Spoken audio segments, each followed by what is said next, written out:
Welcome to the National Constitution Center and the 2023 Liberty Medal Ceremony. Ladies and gentlemen, please welcome the President and CEO of the National Constitution Center, Jeffrey Rosen.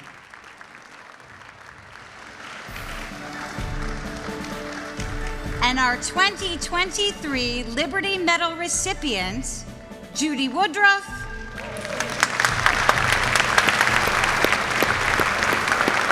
and David Rubenstein.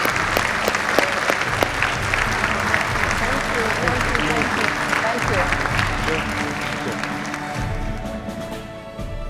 you.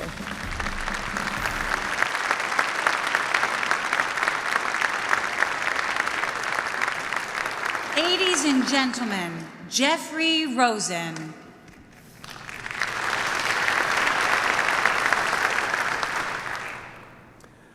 Welcome, friends, to the National Constitution Center and to the 2023 Liberty Medal. We're gathered here on Independence Mall, the birthplace of American liberty. And we're fortunate to have the greatest view in America of Independence Hall, where the Declaration and the Constitution were written.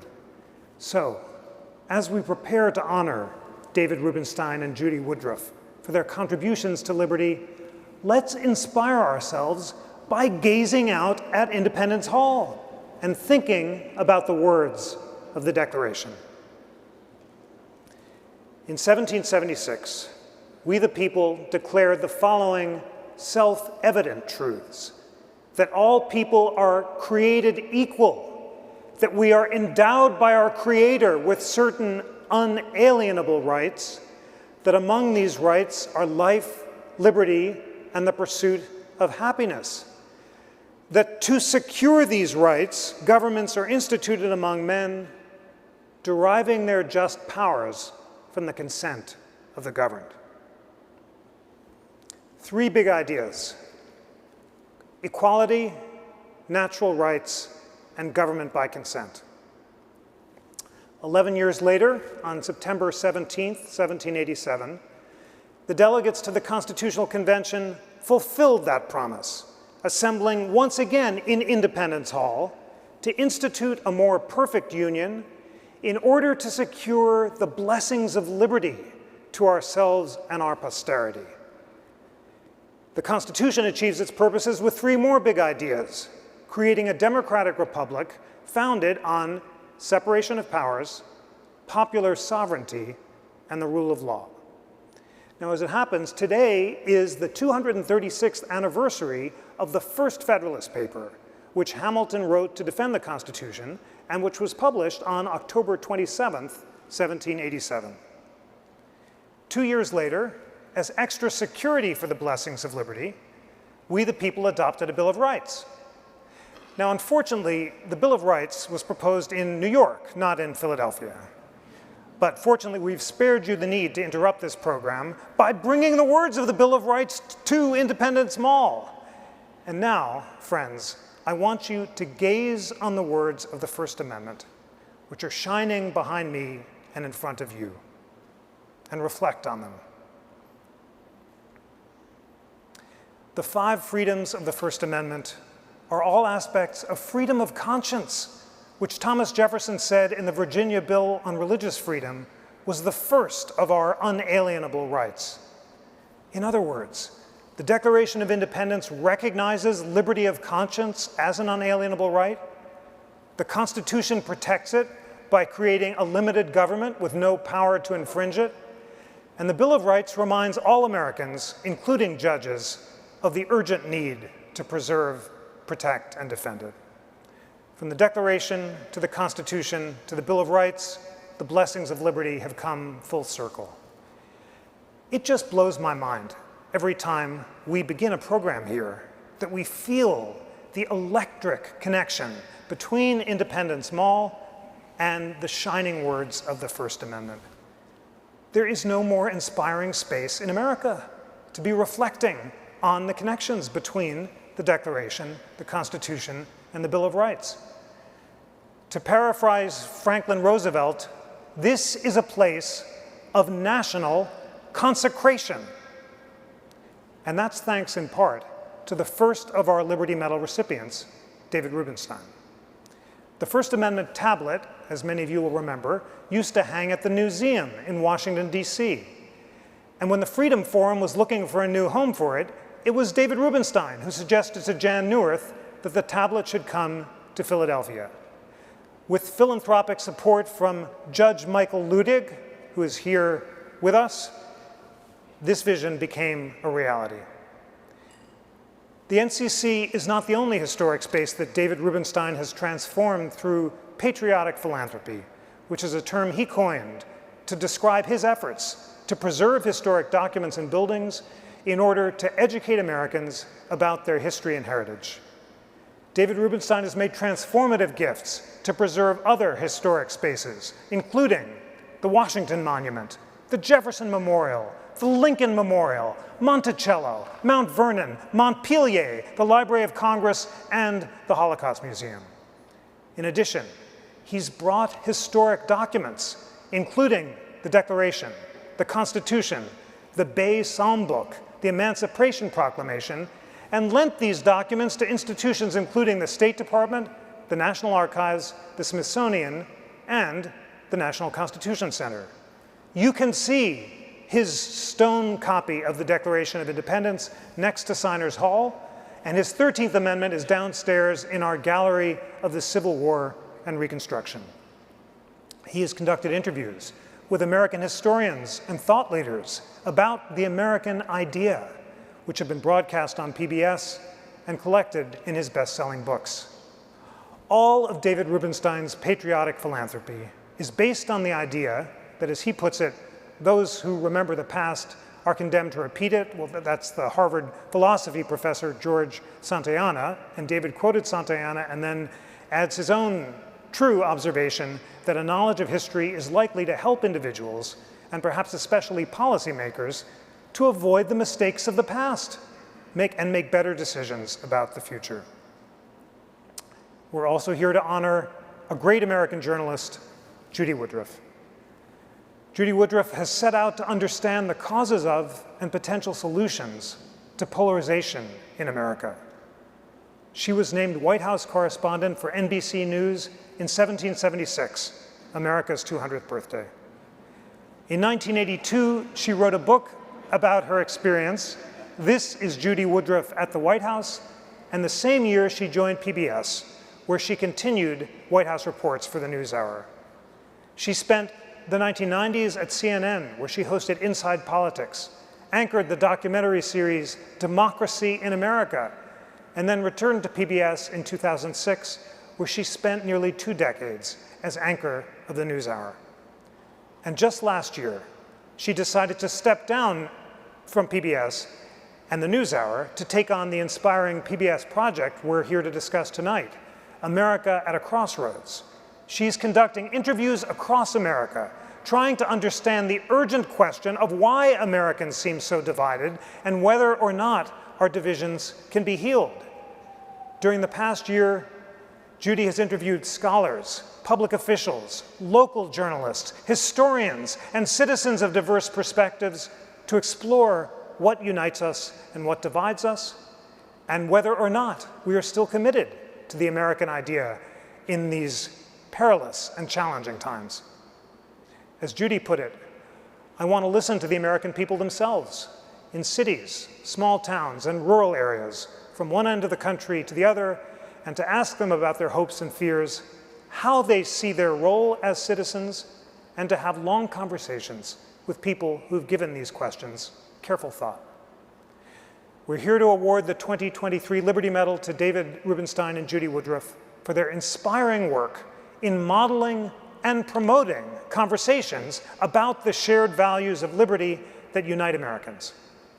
Later in this ceremony, Sharon Percy Rockefeller will join me here on stage to present David and Judy with the Liberty Medal. But first, I'd like to have a conversation with David and Judy about what they've learned from their conversations across America, about what unites and what divides us.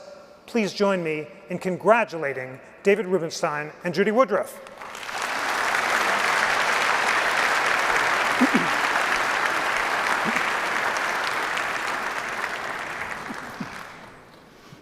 David and Judy, you are two of America's greatest interviewers, so my main job here is not to mess it up. But I want to begin with the obvious question to you, David. You think it's important for Americans to learn about American history. What are some of the big ideas from the Declaration and the Constitution that you want Americans to learn about? Well, the reason I think it's important is this. Jefferson said many times that a representative democracy only works if you have an informed citizenry. Sadly, we don't have as informed a citizenry as we would like, in part because we don't teach civics and American history very much anymore. So as an example of this, are there any naturalized citizens in this room? Anybody a naturalized citizen? Okay. A naturalized citizen has to now be in this country for 5 years, and then you take a citizenship test, 100 potential questions, you're asked 10, you have to get 6 correct. If you're 65 or older, they tell you which 10 they're going to give you. The questions are things like how many branches in the federal government are there and so forth.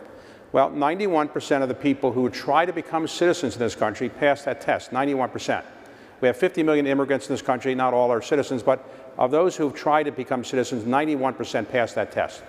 The same test essentially was given to native-born Americans in all 50 states about 2 years ago, and in only one state, Vermont, could the native-born Americans pass the basic citizenship test. That suggests to you and to me that we don't really know much about history and civics. So if we don't know much about it, what's the problem? Well, as Jefferson said, if you don't have an informed citizenry, you're not likely to hold on to your democracy very long. And it wasn't far from here that Benjamin Franklin uttered his famous words when he left the Constitutional Convention, was approached by a woman, and he said, "What have you done for us, Dr. Franklin?" And he said, "I've given you a republic if you can keep it." But up until recently, people have thought, well, that was a quaint way of expressing what we got, a republic. And there was no thought that anybody would say we would lose it. But increasingly, I've begun to think that if we don't have informed citizens, we aren't going to have the republic that the Founding Fathers gave us, and we're going to have a different form of government, one that all of us probably wouldn't like as much. So what I've been trying to do in my efforts is modestly to kind of let people know more about history, more about our country's background, more about how the government works, on the theory that an informed citizenry will make the country a better country. Judy, in your conversations across America, do you have a sense that citizens still know about and care about the American idea as expressed in the Declaration and the Constitution or not? Well, before I answer your question, Jeffrey, I have to say what an incredibly exciting moment this is to be sitting here in this place, to be receiving this honor, and to be sitting next to my longtime friend, David Rubenstein. I have to just say, a point of personal privilege, David and I have known each other a long time. We both are baby boomers. We both went to Duke University. We both came to Washington with President Jimmy Carter, so we have a lot in common, but there are some differences when it comes to resources. You know about the Aaron brothers, Henry and his brother Tommy. They together, 768 all-time record number of home runs. Henry had 755. Tommy had 13. He's Henry. So no, it is such a privilege to be here. But you asked me about whether people know what it is that we're trying to preserve, and I would say, you know, in the spirit of what David just said, yes, in many cases they do, but clearly in too many places they don't. I've crossed the country. I've now visited 12 states just over the course of the last 7 or 8 months. We've been to rural areas, we've been to cities, and we've talked to Americans across the spectrum. And you find that some people are worried, desperately worried about the state of our democracy. They worry about how their children are going to grow up in a country. They worry about whether we're turning into an authoritarian place. And there are others who, frankly, I think unfortunately take our democracy for granted, who don't think about the foundation, who don't think about some of these foundational principles. And so for me, it's been an eye-opening experience to go out and talk to them about what matters to them and what do they think divides them from other people. And that has produced, frankly, some of the most eye-opening reporting. we've seen. I am eager to ask you about what you're learning about the causes of polarization. And I want to ask David, on that score, you say the point of studying history is so policymakers can avoid the errors of the past. And the biggest error of the past the founders were afraid of was demagogues and mobs. And they thought the whole experiment might fail when people were moved by passion rather than reason. And they had in mind Shays' Rebellion, where the debtors in Massachusetts are going after the creditors. And they designed the whole system to slow down deliberation, to stop people from making snap judgments, and stop them from retreating into armed camps. And now, of course, we're living in Madison's nightmare with a world of social media and greater polarization than at any time since the Civil War. Were the founders correct that too much democracy might lead to the fall of the republic? Of course, the founders were brilliant in many ways, but they gave us a constitution that has 27 amendments, so not perfect. And as we know, the system, even with 27 amendments, doesn't work perfectly. They were not gigantic believers in democracy, to be honest. They were privileged people. They were all reasonably wealthy people. And they were worried about mob rule, and they were worried about true democracy, which really hadn't existed anywhere.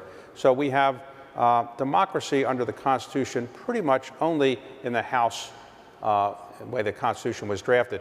The Senate was to be elected by state legislatures, and the president was to be elected by the Electoral College. So it wasn't as if they said, please, people vote, and whoever wins the highest number of votes will win the office involved.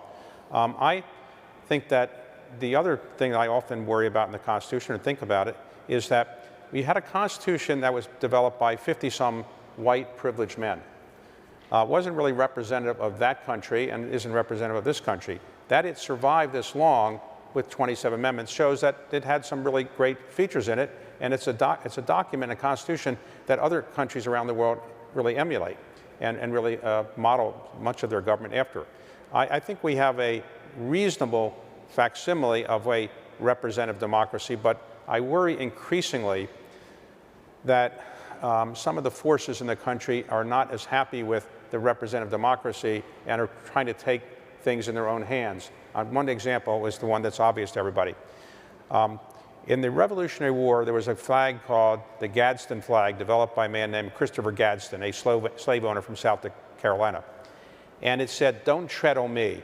And this was a takeoff on something that Benjamin Franklin had earlier kind of put in one of his newspapers. It had a snake, and basically it was a rattlesnake. And rattlesnakes are native to the United States and not to England. And the rattlesnake was designed to say to the British, "Don't tread on me, or a rattlesnake will come and bite your head off."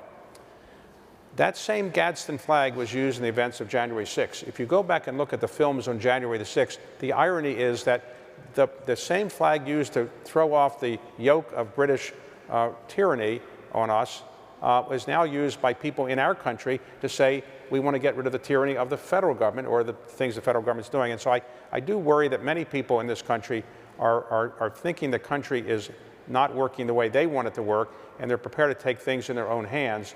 And I do wonder whether if we were here 100 years from today, the Constitution would still be operating the way we want it to if we continue down a certain path. I do worry about that. But hopefully it will be reasonably close to what we have today 100 years from today, but who knows? Wow, that's an amazing detail about the "Don't Tread on Me" flag at January 6th. On that score, I just the other day came across Jefferson's greatest fear about the Constitution, which he sent to Madison when he got it a month after it was ratified. And he said, "I'm worried about a minority demagogue who might lose a presidential election, cry false votes, refuse to leave office, and seeking the supports of the states that had voted for him, install himself for life." I can't imagine that would ever happen. Could never happen in America, but history always speaks for itself. Judy, what are your conversations with Americans about the causes of polarization tell you about whether this is more like the Civil War than we've ever been at any point in our history? Well, as you probably know, there are people who are comparing this period to the period immediately before the Civil War. In fact, I had the privilege of interviewing one of the members of your board, Judge Michael Ludig, and it was one of the points that he made, that his fear is that this is a period very much like what we experienced in the 1850s. What I'm seeing is a combination of things. I mean, there are forces at play in this country which we're all familiar with. Economic inequality is one of them. There are parts of this country that are not experiencing the great growth and the great wealth that other parts of the country are. I just spent a few days this week in Steubenville, Ohio, a place that used to be a thriving center of the steel industry back in the early part of the 1900s. And well, almost up until the 1970s. And then things started to change. Steel and other industries moved overseas. Jobs started to go away. That community has lost population, and it's lost hope in many ways. There are some bright spots, and I can talk about those as well. But it's a reminder when you're in a place like that where there are a few relic buildings of what was there 50 years ago, but then there are many vacant lots there, and the jobs are just not what they were. It is not the same place. They're trying to bring it to life again. But America we're divided that way. We're divided economically. We're divided over the question of race. There's no question the great problem, dilemma that America was trying to solve with the Civil War, or trying to settle with the Civil War over slavery. Yes, it was resolved in the short run, but we haven't resolved it over all these years. We are still very much a country where race is at the center of so many of our conversations. And you add to that, Jeff, the news media, the fact that we have social media, the fact that people get their news and information from so many different places. There is no more Walter Cronkite. And you can pick and choose where you want to get information. That does not lend itself to people coming together to work together on finding solutions. It certainly doesn't. It isn't happening in the Congress. We've witnessed that in recent weeks, months, and years. They're getting their news and information from completely different sources. So we have a lot of work to do. I mean, there are efforts to address it all, but right now we are at a very difficult moment. I'm stating the obvious in this country, and it requires, I think, the attention of everyone in this country who can possibly think about it as we think about what do we do. It's what you're doing here at the Constitution Center. You've spoken about that, but it's on the shoulders of everyone in this room to think about how can we as Americans, every one of us can make a difference. And I'm seeing that as I travel around the country. Well, David, let's think about possible solutions. Madison put all his faith in a news media that would refine and cool public opinion. He imagined the literati, like journalists for The Atlantic, publishing the Federalist Papers and that slowly diffusing reason across the land. And obviously, as Judy just said, a world of social media and enraged to engage and identity politics seems like the opposite of that. What can be done to resurrect that Madisonian deliberation through public education? Well, if I knew, I'd be in Iowa and New Hampshire, but there's no easy way to do it. Because I'm probably too young to run for president. I'm only 74, and you need to be a lot older. So I'm going to wait a few years. But the media has changed dramatically from the days of Madison. In those days, a very small percentage of Americans actually were literate. And in those days, a very small percentage of Americans were allowed to participate in government. In 1776, for example, we only had 3 million people in the country. 3 million people. And of those 3 million, 500,000 were slaves in 1776, so they couldn't be in government. And then you had 1.25 million remaining white women, and they weren't allowed to be in government. And then you had 10,000 Jews, and they couldn't be in government. And then you had about 500,000 Christian non-property owning men, and they couldn't be in government. So you had about 500,000 Christian property owning men. And those people were reasonably literate and pretty well educated, as the founding fathers indicate. It is amazing that out of those 500,000 people, white Christian property-owning men, we got George Washington, Thomas Jefferson, James Madison, Alexander Hamilton, Benjamin Franklin. Today, we have 350 million people, and we have something less than that. So where did all the great people go? Well, it's easy to say they went into private equity, but I don't think that's fair. I think it's a sad situation that the most talented people in the country today often don't want to serve in government because the media is so vicious, the need to raise money is such a relentless effort, and the vitriol is so bad that people just don't want to put up with it. Now, the vitriol was bad in the early days, too, we know that, and it was worse in the Civil War.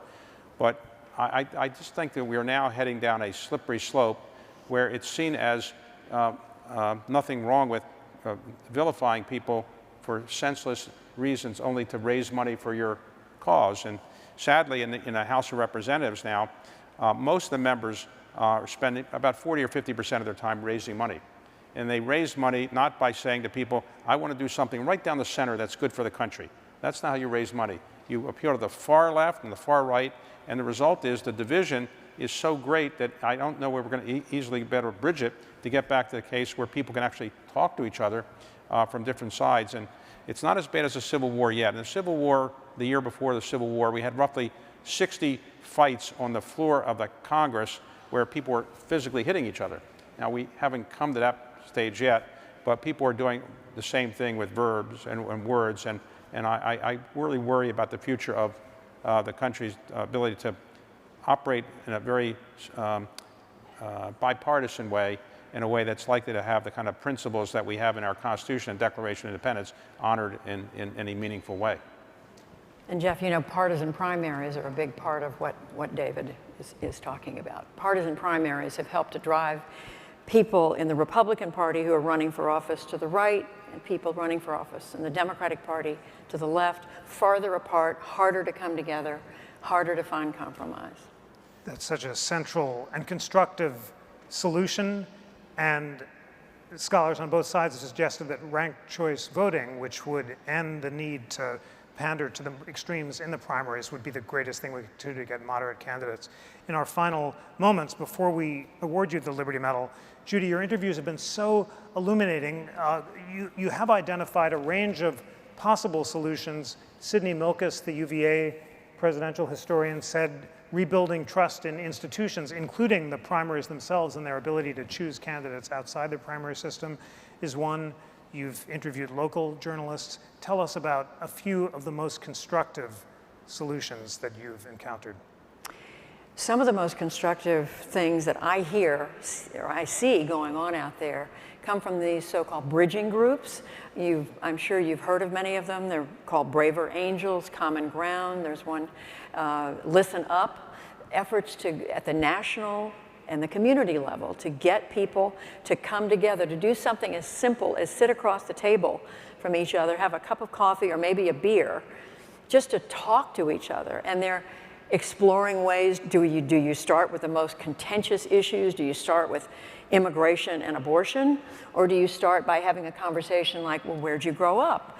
You know, where do you like to take vacations? Tell me about your family. The kinds of things that you would have a conversation with someone you're just meeting for the first time. But there are all these experiments going on. We visited the polarization lab at Stanford University, where they are literally looking at their graduate students are coming up with ideas for how to get people to listen to each other, people who have diametrically opposed political views. And some of it is that straightforward. It's, okay, do you start with the contentious politics, or do you start with the things you might have in common?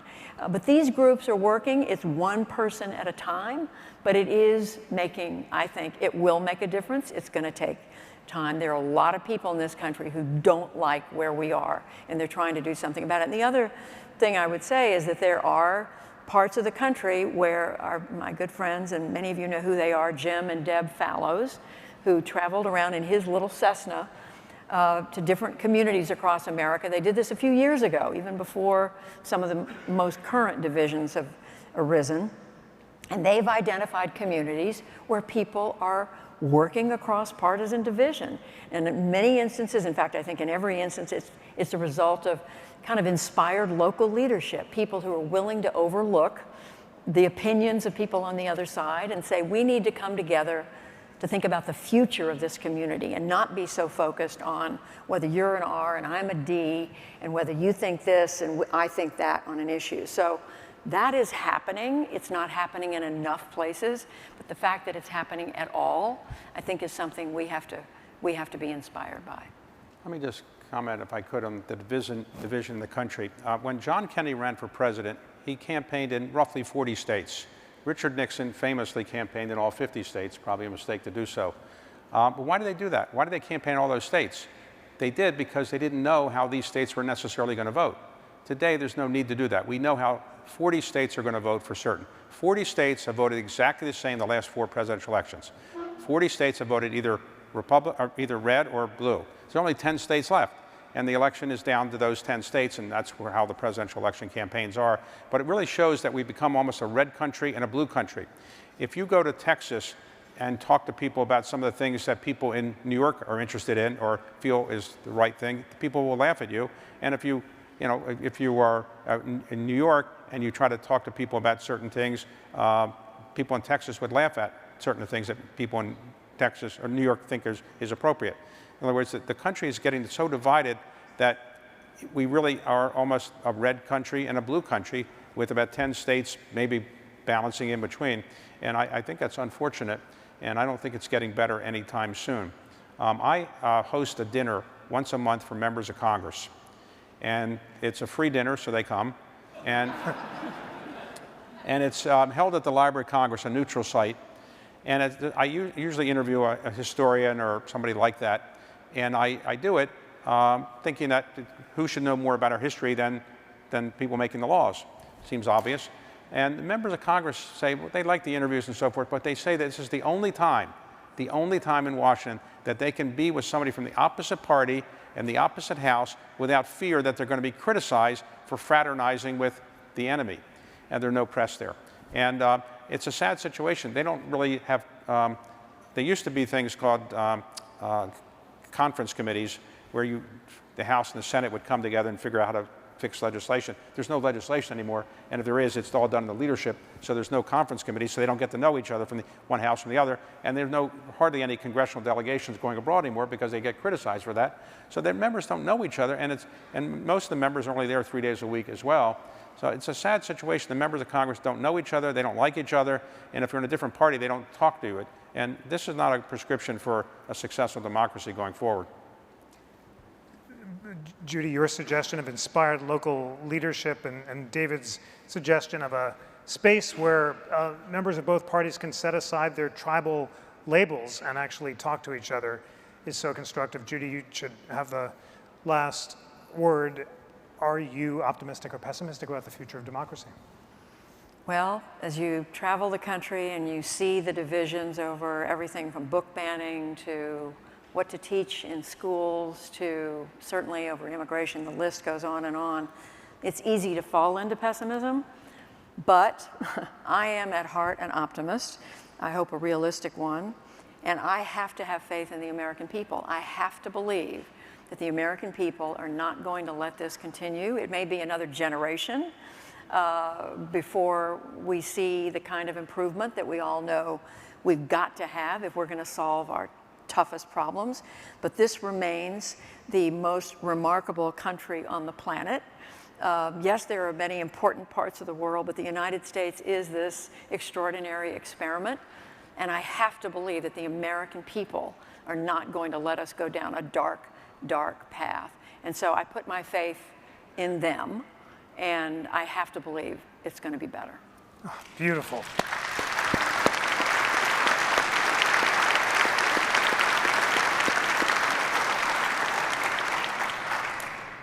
It's now time to award the 2023 Liberty Medal, and I'd like to invite Sharon Percy Rockefeller to join me in making this award.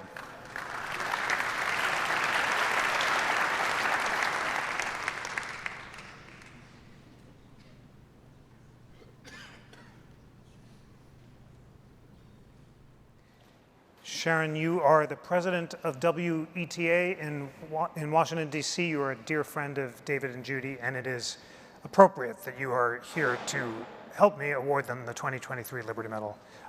David and Judy, if I could ask you to stand. And Judy, Here we go. Here. thank you so much. That's great. And David, perhaps you could stand too, and we'll. Yeah, that'd be He great. just got off a plane from Saudi Arabia. Okay.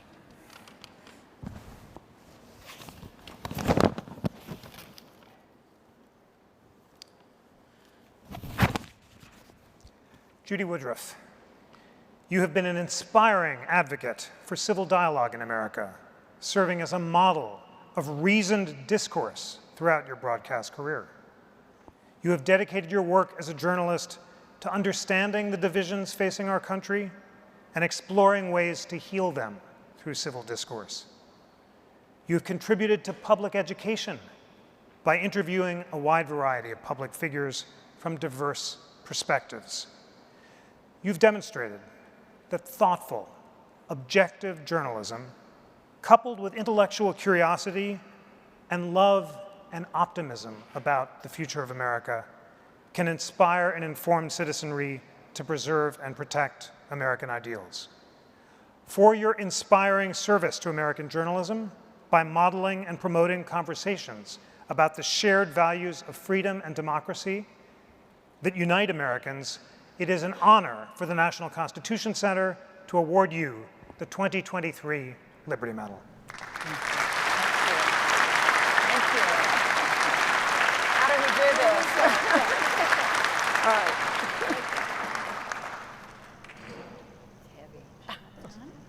It's heavy. Wonderful. Thank you. So Thank much. you. Thank you. Thank Thank you. Thank you. Thank you. David, if I could ask you to I come here. join us.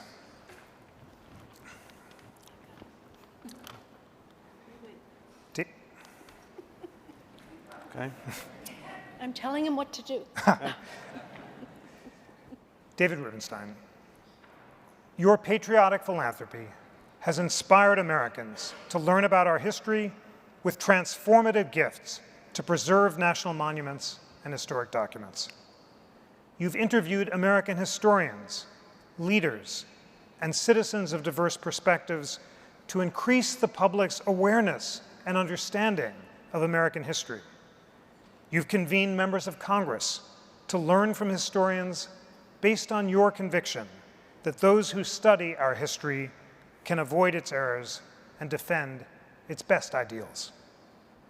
You've traveled across America to tell the story of our national monuments and historic places through conversations with Americans of diverse perspectives. For your service to the United States in inspiring the American people to learn about the Declaration, the Constitution, and the American idea, it is an honor for the National Constitution Center to award you the 2023 Liberty Medal.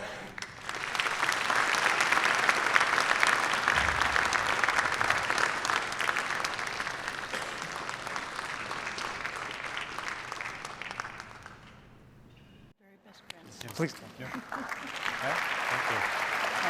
Here? Yes, Here? yes. We're staying here for a We're minute. going to stand take a and picture. absolutely. And Sharon?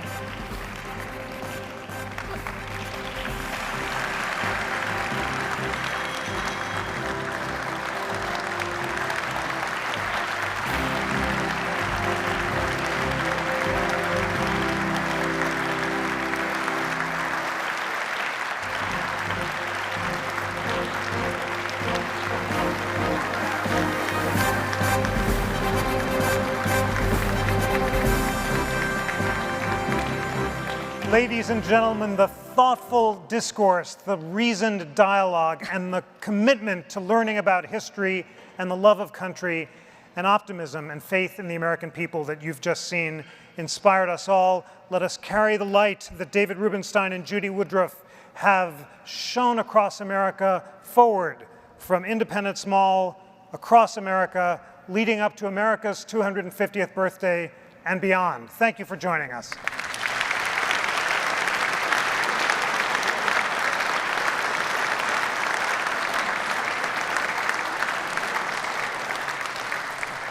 Great. Wonderful, wonderful, wonderful.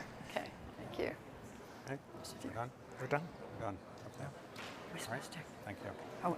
She's not making any remarks, right? Are we supposed to? Oh, forgive me. Ladies and gentlemen, stop. Freeze in your seats and sit down, please.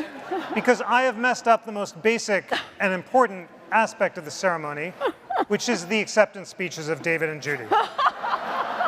You felt like there was something missing, and you were right, because we didn't hear from David and Judy. We were ending way too soon, and it is now a great honor to reconvene this historic gathering here at Independence Hall. It's great to see you again. It's been too long.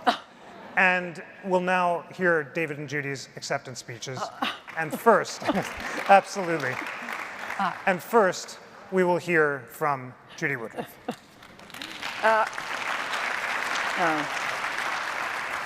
I feel this is a little after the fact, so I'm gonna try to abbreviate what I had prepared. But there are no words that can do justice to how I feel. What an incredible honor to be in this historic neighborhood. After earlier this month, I had the privilege of doing an interview from President Lincoln's cottage in Washington. So clearly I've peaked, Jeff. I mean, that's what's happened. But to you, Jeff, and to members of the Constitution Center Board, I accept with humility and enormous gratitude. And at the same time, I do feel overwhelmed. There's no one who's cared or contributed more to revitalizing the early American experience than David Rubenstein. No one is more deserving of this recognition than David. And to Jeff, I'll just say you do such a remarkable job leading the center, bringing to life and celebrating that extraordinary collection of philosophers and politicians and thinkers and writers and rabble-rousers who literally changed the history of the world. You asked me to speak briefly about the importance of a free press and of engaging people to talk from different perspectives, and we've already discussed a lot of this. I'm going to try to keep these remarks truly short. But my America at a Crossroads project has given me these incredible opportunities to travel around the country, as we've been discussing, to see what people are thinking and what they are feeling. And what I've seen in talking to people, one of the things that has struck me as deeply as anything else is what's happened to the press. We know that 3 weeks before July 4th, 1776, Thomas Jefferson and James Madison's Virginia declared, "Freedom of the press is one of the greatest bulwarks of liberty and can never be restrained but by despotic governments." Of course, the First Amendment, the opening lines of the Bill of Rights, protects freedom of speech and freedom of the press. Today, 236 years later, the press is in trouble, not only with the dramatic decline of trust on the part of the public, but also with the explosion of new technology. News coming at us from all directions, vetted and unvetted at the speed of light.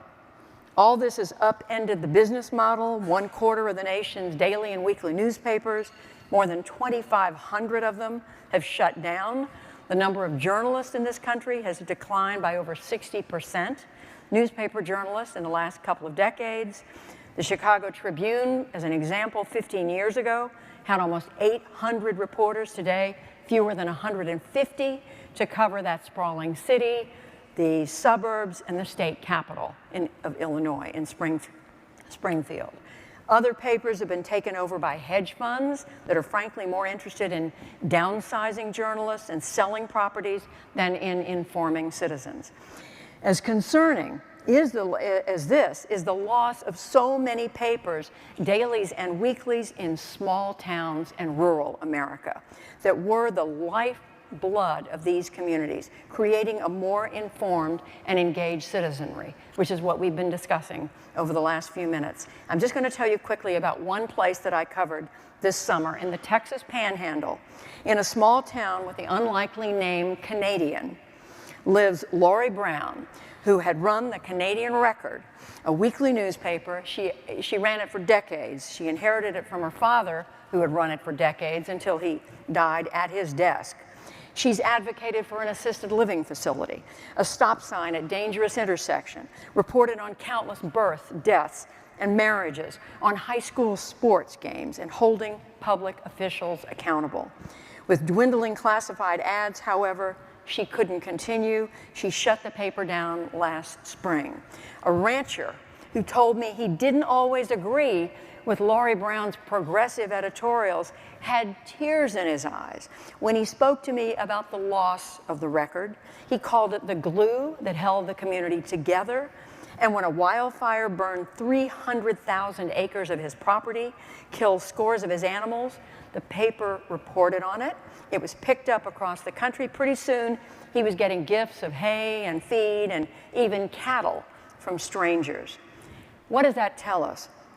Studies show unmistakably that when a local news outlet dies, accountability and voting go down with it, while taxes and polarization go up. What is clear is something that we've been discussing this evening. An uninformed citizenry is a serious threat to democracy.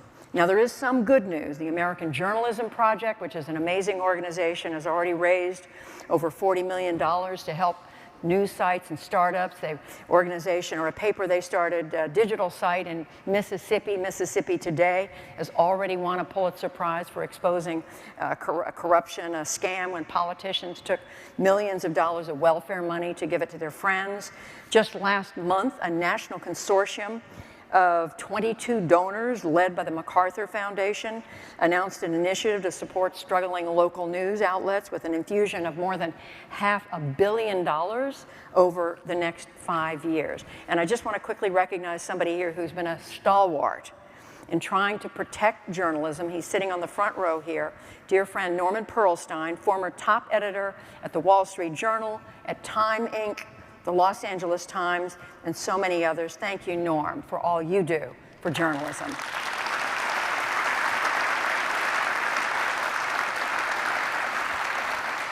But every option needs to be explored. For profit, maybe a patriotic owner with deep pockets, nonprofits, print, digital, broadcast, narrowcast, local specialty sites, more college newspapers like the ones at Arizona State and Louisiana State.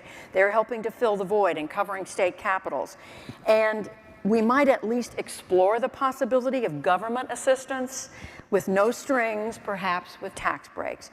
And with my fabulous boss, whom you just saw up here on stage, Sharon Rockefeller, CEO of the Washington, D.C. public television and radio stations, we cannot overlook public media, which relies on contributions from viewers like you.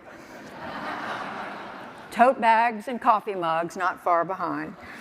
But my main message as I accept this wonderful honor is as someone who has reported on American politics across the country for more than 50 years and who has seen the collapse of so much of the journalism infrastructure that I too long took for granted. I am more certain than ever that our democracy depends on, indeed is built on, the foundation of a free, robust, and vigilant press. We look around the world, we see most countries don't have what we have, but our founding fathers recognized it, the men who wrote the Constitution. And there's no better time than now to rededicate ourselves to fulfilling the vision that they laid out here in this city, near this place. Thank you very much. Thank you. Thank you, thank you. Thank you.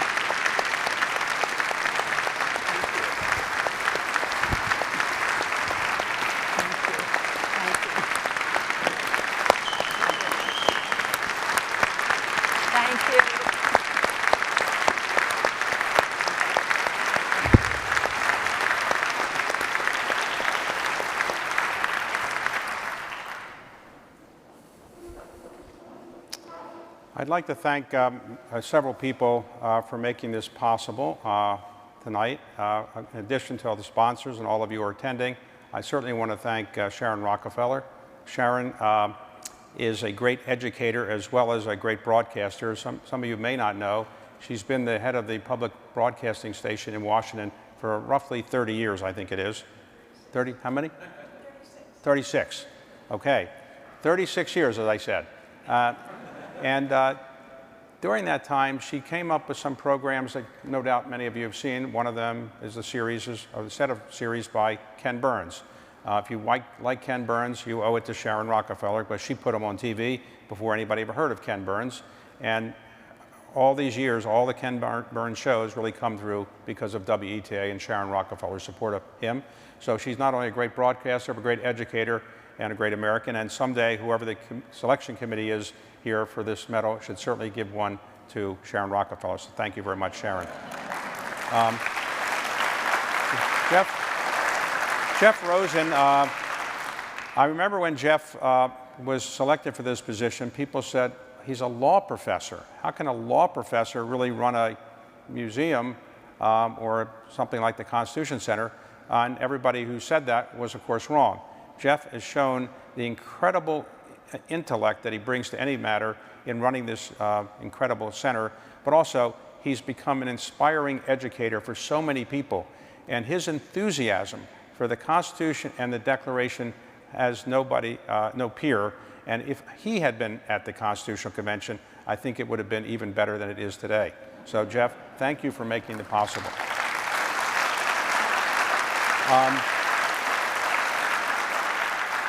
Three brief points, and then we can all adjourn for dinner. First point is, it wasn't very far from here that Benjamin Franklin had his experiments with electricity, and people laughed at him because people thought he was a little crazy and didn't know what he was doing. And he turned out that he more or less discovered electricity and discovered certain principles about it, and became the most famous American in the country and the most famous American in the world. Not until George Washington came along much later did anybody in the world know any prominent American other than Benjamin Franklin. And he was engaged in another experiment and participated in the experiment of the Constitution. And that was even a crazier experiment than some of his electricity experiments. The idea was you're going to get 50-some white men coming together in Philadelphia during the summertime, no air conditioning, windows are closed so nobody can hear anything and no leaks occur. And these 50-some people came together and developed a document that has stood the test of time. When you think about it, more than 200 years later, we're still operating largely under the principles of that document. And it is incredible that it has survived this long and with so few amendments, relatively speaking. And it's incredible that we didn't have a Constitution Center until this one was open to educate people about it more and to celebrate it. Now, we're celebrating the 250th anniversary soon of the country, but when you think about what we're celebrating the 250th anniversary of the Declaration of Independence. It's a great document, more or less a propaganda document. It had no legal effect. It was to say, here's why we're breaking away from the British, and it's wonderfully written by Thomas Jefferson and so forth. And it was edited heavily, and he didn't like the edits, and he refused to admit he was the author for many years because he thought it was too heavily edited. But we should be celebrating, and we will in time, but the thing we should really celebrate is the 250th anniversary of the Constitution, because the Constitution is what governs us, not the Declaration of Independence. So happy to celebrate the 250th of the Declaration, but I really look forward to the 250th of the Constitution if I'm around to celebrate it. And I do think that's a much more significant document. And I think this center does a wonderful job of educating people about the Constitution, because we need to have people know more about it. Now, in my own case, I have tried in a modest way to educate people about it. And the way I decided to do it is trying to preserve documents and buildings. And why is that? Why do we need to preserve the Declaration of Independence? Why do we need to preserve the Constitution? We know what's in those documents. You can put it on a computer slide. Why do we need to have all these documents preserved so people can see what they looked like 200 years ago? What's the point of it? We know what's in the words are, so why just throw away the old documents? In many cases, we throw away our old clothes, we throw away our own cars, we throw away a lot of old stuff. Why don't we just throw away these old documents? Well, the reason is when you see a historic document, and you know you're going to see it, you're going to likely get more educated. Let me explain what I mean. The human brain is an incredible device, unbelievable. When we came out of caves as Homo sapiens 400,000 years ago, it probably wasn't apparent to the other animals in Africa that we were going to dominate the world. And because we weren't as fast as other animals, we weren't as strong, we weren't as big, but we had a brain. And the brain evolved in incredible ways. It created enormous cultures and wonderful things that all of us have benefited from. But fortunately, the brain has not yet evolved to the point where you see something on a computer slide, it's exactly the same as seeing it in person.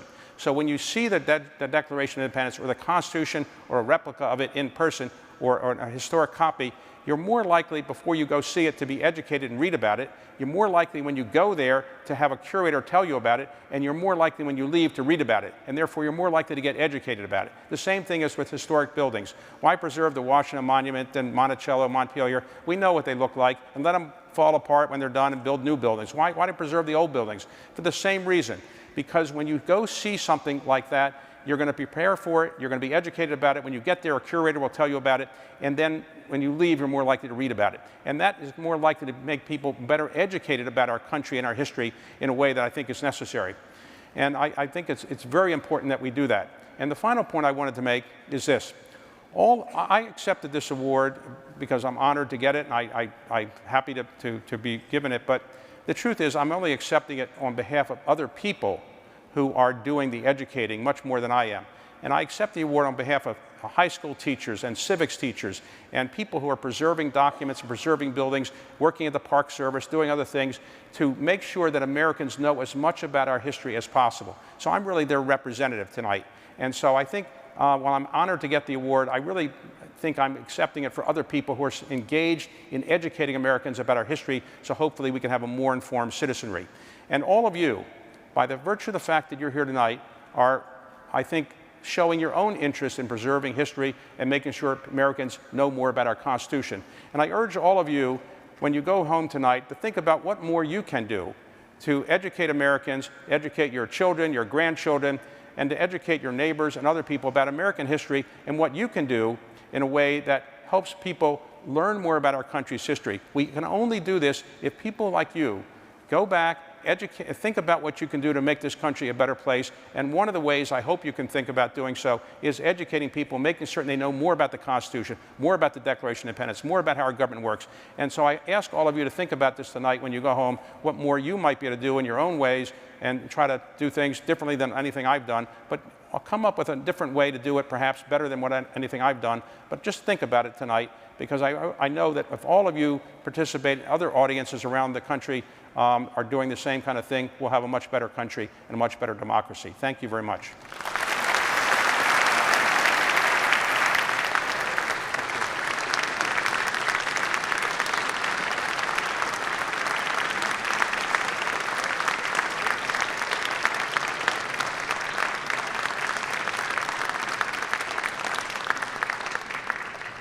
Thank you for attending the National Constitution Center 2023 Liberty Medal Ceremony.